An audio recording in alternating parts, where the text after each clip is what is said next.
네, 오늘 하나님의 말씀은 신약성경 마태복음 1장 18절로 21절까지 말씀입니다.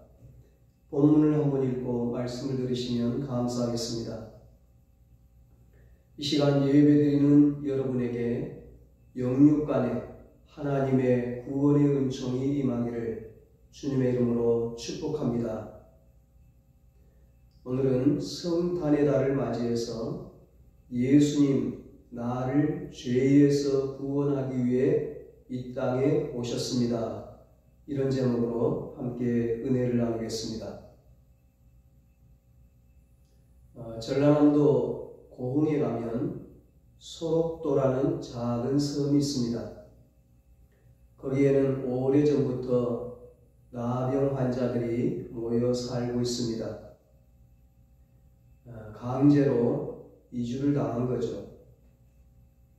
나병 환자만 사는 것이 아니라 평생 그들을 위해 예수님의 사랑으로 섬기고 봉사하고 복음을 전하는 사랑의 천사들도 있습니다. 우리가 하나님의 사랑, 예수님의 사랑을 이야기하지만 자기 몸을 희생하기까지 다른 사람을 사랑하기란 쉽지가 않습니다. 1873년 유럽의 작은 섬에 건너간 한 선교사님이 처음 이 섬에 갔을 때는 그 장소는 지옥과 다름이 없었습니다. 나병 환자들은 서로 싸우고 온통 절망에 빠져 있었고 매일 자살하는 사람들이 생겨났습니다. 선교사님이 그곳에 나환자들에게 다가가기란 너무나도 어려웠습니다. 선교사님은 설교를 하기 시작했습니다. 하나님은 당신들을 사랑하십니다. 이렇게 말하면 이 나병 환자들이 비아냥거렸습니다. 뭐? 하나님이 우리를 사랑한다고? 정말로 우리를 사랑한다면 이토록 우리의 살이 문드러지게 내버려 둔단 말인가? 하나님은 당신처럼 건강한 사람들이나 찾지 우리와는 상관없어. 그렇게 하나님의 사랑을 받아들이지 않았습니다. 그러자 선교사님은 이렇게 기도했습니다. 하나님, 차라리 제게 문둥병을 주옵소서. 저에게도 나병을 허락하셔서 저들의 고통에 동참하게 하옵소서. 마침내 선교사님은 그곳에 온 지 12년이 된 1885년에 나병에 걸리게 됩니다. 그는 자신의 몸이 나병에 걸린 것을 알았을 때 오랫동안 예고해온 것이라고 하면서 기쁘게 받아들였습니다. 극도의 적대심과 경계심으로 선교사님이 다가오는 것을 허락하지 않았던 그들은 선교사님이 문둥병자가 되었다는 소식을 듣고 마음을 열기 시작했습니다. 그들이 그 아픈 환부를 선교사님에게 보여주었습니다. 선교사님은 그 환부에 고름을 짜내고 그곳에 약을 발라주고 그들을 치료하고 하나님은 당신을 사랑하신다고 말하기 시작했습니다. 많은 사람들이 선교사님을 신뢰하고 존경했습니다. 그렇게 선교사님은 그들을 위해 희생하다가 49세의 나이로 세상을 떠났습니다. 선교사님이 죽었을 때 그 섬에 있는 나환자들은 마치 자기 친아버지가 죽은 것처럼 통곡했습니다. 태초에 하나님께서 천지를 창조하시고 아담과 하와를 에덴 동산에 두었습니다. 아담과 하와가 범죄하자 그렇게 행복한 에덴 동산에서 쫓겨나게 되었습니다. 죄를 범한 인간은 하나님으로부터 벗어남으로써 영원한 외로움, 영원한 죽음, 영원한 고통 속에 살게 되었습니다. 죄를 범한 인간은 하나님을 멀리 떠났습니다. 하나님은 죄를 범한 인간들에게 다가와서 나는 너희들을 사랑한다 말씀하셨습니다. 범죄한 인간들에게 다가와서 기적을 보여주면서 내가 너희들을 사랑한다 말씀하셨습니다. 때로는 심판의 배를 들기도 하며 다가오십니다.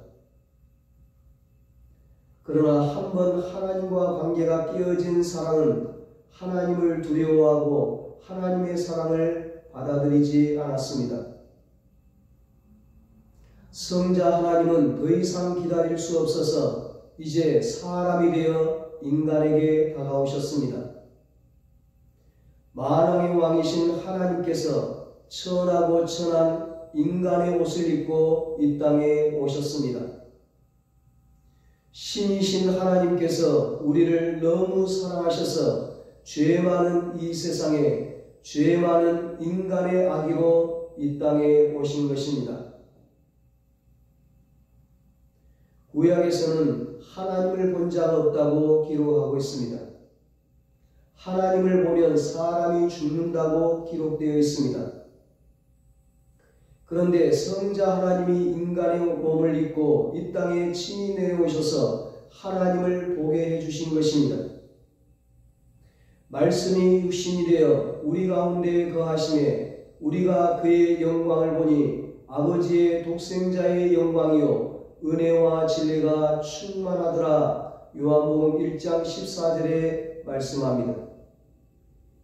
그는 근본 하나님의 본체시나 하나님과 동등됨을 취할 것으로 여기지 아니하시고 오히려 자기를 비워 종의 형체를 가지사 사람들과 같이 되셨고 사람의 모양으로 나타나사 자기를 낮추시고 죽기까지 복종하셨으니 곧 십자가에 죽으심이라. 빌립보서 2장 6절로 8절에 말씀합니다. 요한복음 1장 3절에 만물이 그로 말미암아 지은 바 되었으니 지은 것이 하나도 그가 없이는 된 것이 없느니라 말씀합니다. 만물을 만드신 그분께서 작아지고 작아지셔서 마침내 불안에 떠는 처녀의 몸에 태아가 되어 오셨습니다. 온 우주를 만드시고 온 우주를 호령하시던 하나님, 세상의 모든 군대와 모든 나라를 다스리던 그분이 이스라엘 작은 마을 베들레헴의 한 아기로 말 못하고 딱딱한 음식도 제대로 못 먹으며 대소면도 못 가리고 어린 어느 처녀의 품을 유일한 피난처로 삼고 그 처녀에게서 음식과 사랑을 공급받아야 하는 그런 순한 어린아기로 오셨습니다. 여름에 장마철에 비가 오고 난 뒤에 흙이 무너져 내린 곳에 가보면 개미들이 물구덩이가 생긴 줄도 모르고 줄지어 오다가 다 빠집니다. 그 모습을 바라보며 안타까운 마음에 얘기라도 한번 해주고 싶은 거예요. 개미들아, 그리로 가면 죽는다. 가지 마라. 가지 마라. 아무리 얘기를 해줘도 알아듣지 못하고 물구덩이에 빠져 죽습니다. 사람이 개미가 되어 알아듣게 말해줄 수도 없고 참 안타까운 일이지요. 하나님이 인간들을 보니 그렇게 죄에 빠져 다 죽어가고 있는 거예요. 멈출 줄을 모르고 모두가 다 지옥의 불구덩이에 빠져들어가고 있습니다. 아무리 얘기해도 못 알아듣고 아무리 음성을 들려줘도 알아듣지를 못합니다.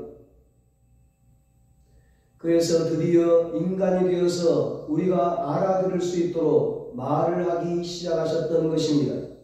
그분이 예수님이십니다. 예수님은 그렇게 이 땅에 오셨습니다. 예수님은 왜 이 땅에 오셨습니까? 예수님은 여러분과 저를 죄에서 구원하기 위해 오셨습니다.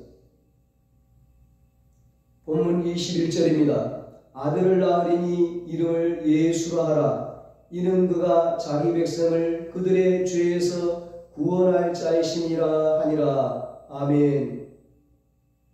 만왕의 왕이신 주님이, 예수님이 이 땅에 오신 것은 죄에 빠진 사람을 구원하기 위함이라고 말하고 있습니다. 예수라는 말은 구약 히브리 말로 여호수아라는 말입니다. 여호수아가 신약의 헬라어로 줄여서 예수가 된 것입니다. 여호수아라는 말은 여호와 하나님은 우리의 구원자이십니다, 이런 뜻입니다. 예수는 자기 백성을 죄에서 구원할 자라는 뜻입니다. 사실 이 예수란 이름은 예수님만 사용한 이름이 아닙니다. 이스라엘 사람들은 예수라는 이름을 많이 가지고 있습니다. 구약에서는 여호수아라는 이름을 많이 가지고 있어요. 그냥 흔하고 흔한 이름이 여호수아이며 예수였습니다. 우리나라 같으면 영수, 영철이 그런 이름이죠. 왜 이스라엘 사람들은 이 예수라는 여호수아라는 이름을 많이 가졌을까요? 이스라엘 사람들은 구약 때부터 다른 나라로부터 핍박을 받으며 식민지로 살았습니다. 구약에 우리가 아는 대로 모세가 애굽의 노예로 있는 이스라엘 백성들을 출애굽시켰습니다. 가나안 땅에 살던 이스라엘 백성들은 나중에 바벨론의 포로가 됩니다. 구약에서 다 그들은 주로 포로로 식민지로 살아갑니다. 또 신약에서는 로마의 식민지로 살아갑니다. 그래서 그들 마음 안에 이 메시아를 기다리고 있는 마음이 있습니다. 우리를 구원해 줄 자, 해방시켜 줄 자, 메시아, 구세주를 기다린 것입니다.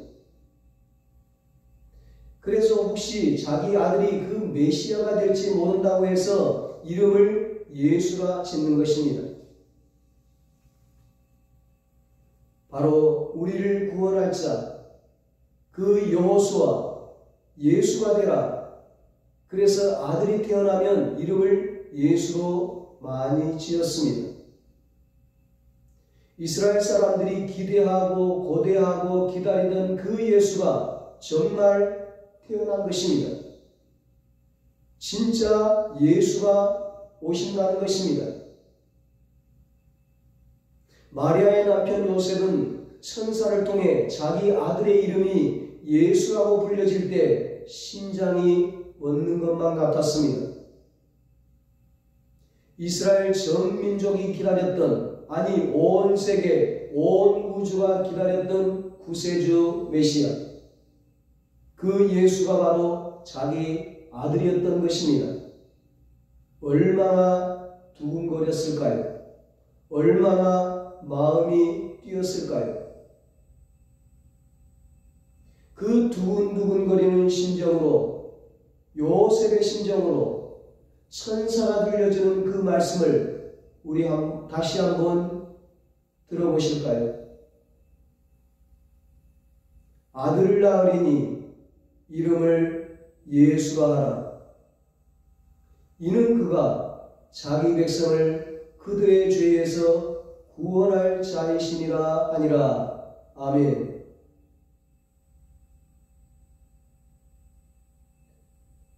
우리에게 최고의 선물은 내 죄 문제를 해결해 주는 예수 주님이십니다. 사람에게 최고의 선물은 죄 문제를 해결해 주는 것이라는 것을 알아야 합니다. 우리는 하나님의 눈으로 볼 때 본질상 진노의 자식이었습니다. 우리는 다 죄가 있습니다. 나이가 많으면 많을수록 죄가 더 많아집니다. 사람은 죽기 직전에 자기가 지은 죄를 어떻게 할까 하는 두려움이 생깁니다. 몸이 아프거나 사고가 나면 자기가 어렸을 때 지은 죄가 다 생각나면서 영화 필름처럼 지나갑니다. 이 죄를 어떻게 할까? 어려움에만 들어가면 자주 나타나는 죄, 이 죄의 문제를 안고 죽는다면 우리를 기다리는 것은 영원한 불구덩이 지옥뿐입니다. 인류의 불치병인 암보다도 더 치명적이고 고칠 수 없는 모든 인류를 영원한 사망과 멸망과 고통으로 몰아넣는 이 죄의 문제를 해결해 주기 위해서 예수님이 이 땅에 오셨습니다. 빚진 사람에게 최고의 선물이 뭘까요? 빚을 갚아주는 것입니다. 눈먼 사람에게 최고의 선물이 뭘까요? 눈을 뜨게 해주는 것입니다. 다리를 저는 사람에게 최고의 선물이 뭘까요? 뛰게 해주는 것입니다. 감옥에 갇힌 사람에게 최고의 선물이 뭘까요? 감옥문을 열어주는 것입니다. 인간이 가지고 있는 죄의 문제를 해결해주는 예수님이 바로 우리에게 최고의 선물을 주시는 분이십니다. 예수님의 생애를 보십시오. 예수님은 죄 지은 자를 책망하시고 자살해라, 자폭해라 이렇게 말하지 않으셨습니다. 예수님은 죄인에게 다가오셔서 그 죄의 문제를 해결해 주시고 그 죄를 깨끗이 지워주셨습니다. 그리고 다시는 죄를 짓지 말라고 하셨습니다. 가늠한 여인을 바리새인들은 돌로 쳐 죽이려고 했습니다. 이 바리새인들은 성경을 연구하고 율법을 연구하는 전문가들입니다. 성경 박사요 율법 박사들입니다. 그러나 그들은 진짜 성경을 몰랐습니다. 하나님께서 성경을 통해 율법을 통해 무엇을 말씀하는가를 그들은 몰랐습니다. 마태복음 22장에 바리새인 중에 한 율법사가 예수님을 시험하려고 묻습니다. 선생님, 율법 중에서 어느 계명이 큽니까? 예수님께서 뭐라고 말씀하십니까? 마태복음 22장 37절로 40절입니다. 예수께서 이르시되 너 마음을 다하고 목숨을 다하고 뜻을 다하여 주 너의 하나님을 사랑하라 하셨으니 이것이 크고 첫째 되는 계명이요 둘째도 그와 같으니 내 이웃을 내 자신같이 사랑하라 하셨으니 이 두 계명이 온 율법과 선지자의 강령이니라. 아멘. 그렇습니다, 여러분. 율법의 정신은 죽이는 것이 아니라 살리는 것입니다. 성경의 정신은 미워하는 것이 아니라 사랑하는 것입니다. 진짜 성경을 아는 사람은 하나님을 사랑하고 이웃을 사랑합니다. 진짜 율법을 아는 사람은 정죄하고 죽이는 삶이 아닌 용서하고 덮어주고 살리는 삶을 삽니다. 가늠한 여인을 바리새인들이 돌로 쳐 죽이려고 했을 때 예수님이 어떻게 하셨습니까? 주위에 있는 모든 사람들의 죄를 길 위에 모래 위에 쓰셨습니다. 가늠한 여인의 죄도 쓰셨는지도 모릅니다. 그리고는 그 죄를 다 지워주시고 흙으로 모래로 다 덮어주시고 다시는 죄를 범하지 말라 새로운 기회를 주신 분이 예수님이십니다. 예수님은 12제자 중에 천둥의 아들이라고 하는 그 요한, 성격이 얼마나 급하고 불같은지 별명이 천둥이에요. 벼락이에요. 얼마나 급하냐면 이 요한이 얼마나 천둥, 벼락 같은 성격인지 자기가 전도하러 갔는데 그 동네 사람들이 전부 설교를 듣지 않는 거예요. 복음을 거부하는 거예요.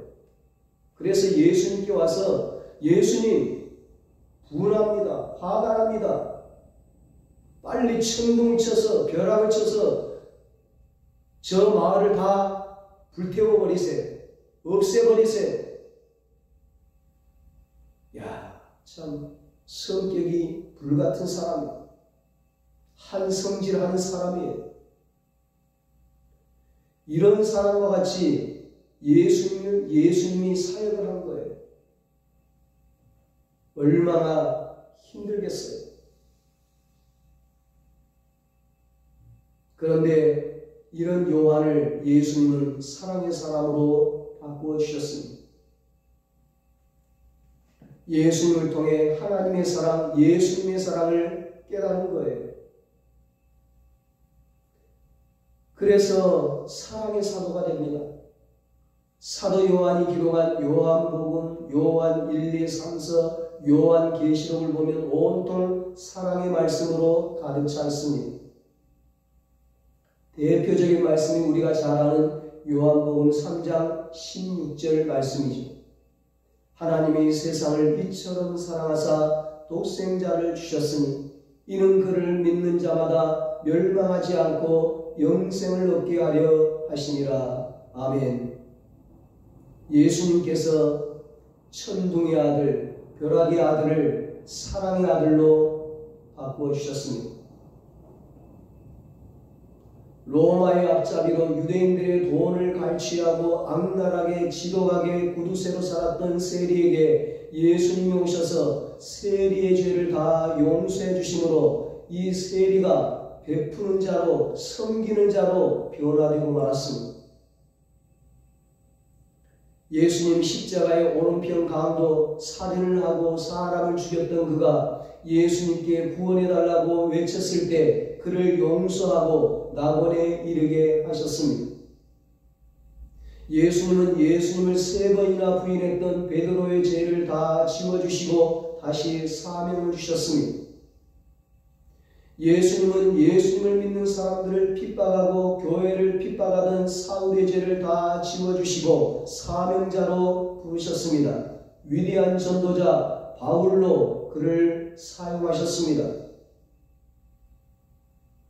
예수님은 우리의 실수와 우리의 죄를 다 지워주시고 깨끗하게 해주시기 위해 이 땅에 오셨습니다.